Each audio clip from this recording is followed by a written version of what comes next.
Where is God in All the Suffering by Orr Ewing. Read by Orr Ewing. Published by the Good Book Company. Dedication. For my boys, Zach, JJ and Benji Orr Ewing. With love always. Introduction. A world in pain. As I write this, my dear friend Brenda has just died. She was 36 and leaves a husband and 3 children, the youngest of whom is a 5-month-old baby. A few days ago, I walked behind her casket into her funeral service, carrying her baby girl in my arms.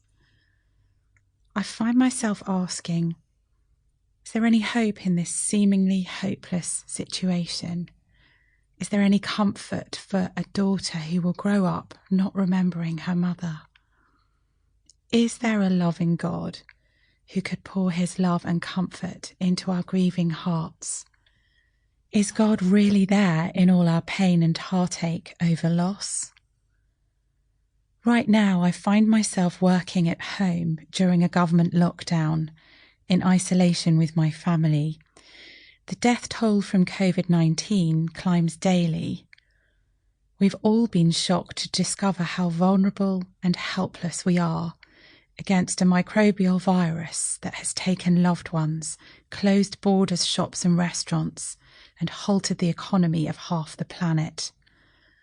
Where is God in the fear, suffering and grief of this global pandemic? As you've picked up this book and started to read, I'm assuming that you want to think, to question, and to consider what it means to be in pain and where God might be in the midst of that.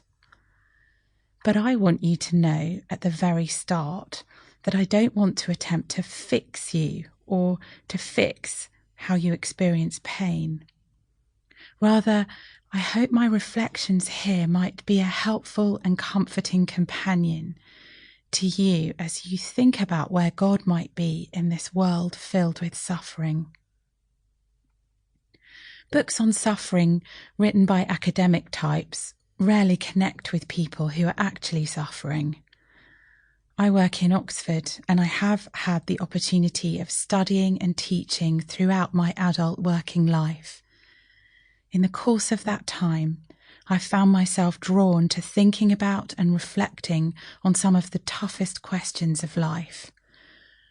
Through all of that, I've come to realise that if Christian faith is worth considering, it needs to be deep enough to cope with our most rigorous human scrutiny and our most heart-rending questions. Just have faith? One of the worst things people in religious circles sometimes seem to say to someone suffering is, "Don't ask why," closely accompanied by, "Don't think about it," or "Just have faith." These comments are just so unhelpful. A questioning and thoughtful response to our human experience of suffering can be a really important part of coming to terms with terrible things that have happened to us. But I want to suggest that it can also be a crucial part of exploring the Christian faith. The Bible is full of people's questions to and about God in the context of human suffering. Questions like, why would you let this happen? And where are you, God? So if you're reading this book while you are going through an experience of personal suffering that is causing you to question and rethink everything, I'd like to thank you for letting me be a part of your journey. I hope that as you reflect on some of the thoughts offered in this book, you will find that Christian faith can be a warm home, both for those who are intellectually curious and for anyone who finds themselves in a season of pain. Questions and doubts are not dangers to be avoided or suppressed, but can be companions on a journey towards a relationship with God Sample complete. Ready to continue?